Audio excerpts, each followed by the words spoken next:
kita semua masih hidup, berdoalah kepada Allah kerap-kerap. Apa tanda Allah nak bagi satu permintaan? Apabila Allah selalu ingatkan lidah dan hati kita untuk berdoa kepada Allah.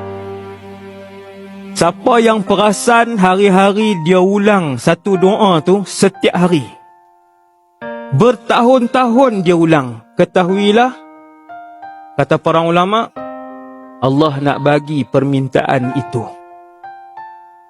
Kalau tiap-tiap hari dia tak pernah lupa untuk minta syurga Firdaus berbelas-belas kali sehari, bergembiralah, ulama kata insya-Allah Allah akan bagi perkara tu. Minta tak syurga hari ni?